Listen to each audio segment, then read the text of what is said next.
భద్రాచలంలో కుప్పకూలిన భవనం శిథిలాల కింద ఎంతమంది ఉన్నారన్న దానిపై క్లారిటీ రావడం లేదు. ఇద్దరే ఉన్నారని ఓనర్లు చెబుతుంటే స్థానికులు మాత్రం నలుగురు ఉండొచ్చని చెబుతున్నారు. మరోవైపు శిథిలాల కింద చిక్కుకొని సజీవంగా ఉన్న వ్యక్తిని కాపాడేందుకు సహాయక బృందాలు శ్రమిస్తున్నాయి. ఈ రెస్క్యూ ఆపరేషన్ లో ఎన్డీఆర్ఎఫ్ బృందాలు సైతం పాల్గొంటున్నాయి. ఇదే అంశంపై మరింత సమాచారాన్ని మా కరెస్పాండెంట్ తిరుపతిరావు ఘటనా స్థలం నుంచి అందిస్తారు.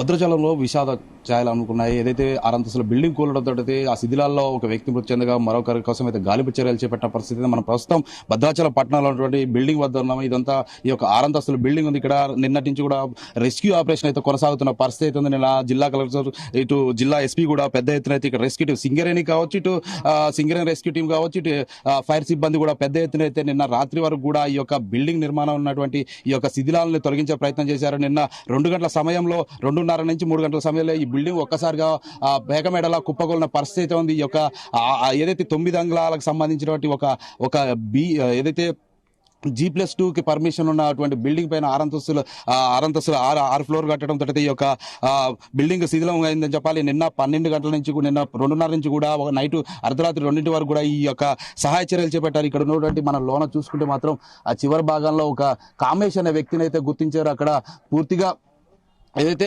అతన్ని అక్కడి నుంచి ఏదైతే శిథిలాల నుంచి తొలగించారు, బయటకు తీసే ప్రయత్నంలో అయితే నేను ప్రాణాలు కోల్పోయిన పరిస్థితి ఉంది. ఇక్కడ చెప్పండి, అసలు ఈ ప్రమాదం ఎలా చోటు చేసుకుంది, అసలు దీనికి గల కారణాలు ఏంటి? 40 సంవత్సరాల క్రితం ఉన్నటువంటి పునాది, ఇక్కడ బీమ్స్ కూడా చాలా బలహీనంగా ఉన్నాయి. ఇంత బలహీనంగా ఉన్నటువంటి బీమ్స్ మీద 5 అంతస్తులు వేయటం అనేది చాలా తప్పు. ఖచ్చితంగా ఆ ఇంటి ఓనర్ యొక్క నిర్లక్ష్యం వల్ల, పూర్తి నిర్లక్ష్యం వల్ల ఈ ప్రమాదం జరిగింది. నిన్న మధ్యాహ్నం నుంచి జిల్లా కలెక్టర్, జిల్లా ఎస్పీ, జిల్లా యంత్రాంగం మొత్తం కూడా ఇక్కడుండి ఏర్పాట్లన్నింటినీ కూడా పర్యవేక్షించడం జరిగింది.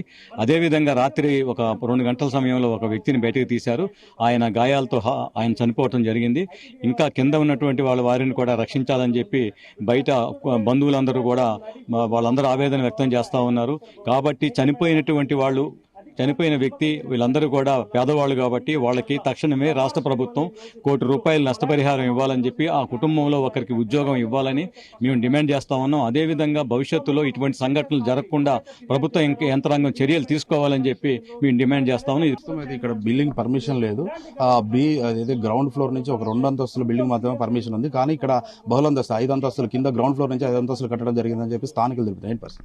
అదే మన ప్రభుత్వ అధికారులు మేము నోటీస్ ఇచ్చాం, అయినా కూడా అతను నిర్లక్ష్యంగా పట్టించుకోకుండా బిల్డింగ్ కట్టాడని చెప్పి కన్స్ట్రక్షన్ చేశారని చెప్తా ఉన్నారు. కాబట్టి దీని మీద విచారణ జరిపించి ఖచ్చితంగా ఆ వ్యక్తి మీద చర్య తీసుకోవాలని డిమాండ్ చేస్తా ఉన్నాం. ఇప్పటికే 120 పైగా ఫిర్యాదులు అందాయని ఐటీడీఏ కూడా గతంలో ఈ నిర్మాణాన్ని ఆపాలంటూ కూడా హెచ్చరికలు జారీ చేశారు. కానీ కింది స్థాయి అధికారులు నిర్లక్ష్యం వల్ల ప్రమాదం జరిగిందంటారు. కారణం ఏంటంటే కారణం కేవలం ఏంటంటే మన అధికారులు కంప్లైంట్ చేసినా కూడా, అధికారులు నోటీసులు ఇచ్చినా కూడా పట్టించుకోకుండా పూర్తిగా వాళ్ళ యొక్క ఆ వ్యక్తి, ఆ ఇంటి ఓనర్ యొక్క నిర్లక్ష్యం ఇంకా దీంట్లో పూర్తిగా కనపడతా ఉంది. ఇది మొత్తంగా చూసుకుంటే మాత్రం కామేష్ అనే వ్యక్తిని అయితే శిథిలాల నుంచి అయితే నిన్న రాత్రి తొలగించారు. ఇంకా ఉపేందర్ అనే వ్యక్తిని అయితే తొలగించే ప్రయత్నం అయితే అధికారులు చేశారు. ఇప్పటికే ఎన్డీఆర్ఎఫ్ బృందాలు కూడా ఇక్కడ చేరుకున్నాయి. ఇక్కడ ఉన్నటువంటి సింగరేణి రెస్క్యూ టీం కావచ్చు, ఎన్డీఆర్ఎఫ్ బృందాలు, ఇటు ఫైర్ సిబ్బంది కూడా పూర్తి స్థాయిలో కూడా ఇక్కడ రెస్క్యూ ఆపరేషన్ కొనసాగిస్తున్నారు. ఇప్పటికే నైట్ అర్ధరాత్రి వరకు కూడా జిల్లా ఎస్పీ, జిల్లా కలెక్టర్ కూడా పెద్ద ఎత్తున ఇక్కడ రెస్క్యూ ఆపరేషన్ అయితే కొనసాగిన పరిస్థితి. ఇక్కడ మనం మిషనరీ చూసుకోవచ్చు. ఇక్కడ ఈ రాత్రి నుంచి కూడా ఈ యొక్క సహాయ చర్యలు చేపట్టిన పరిస్థితి ఉంది. ఏదేమైనా ఈ రోజు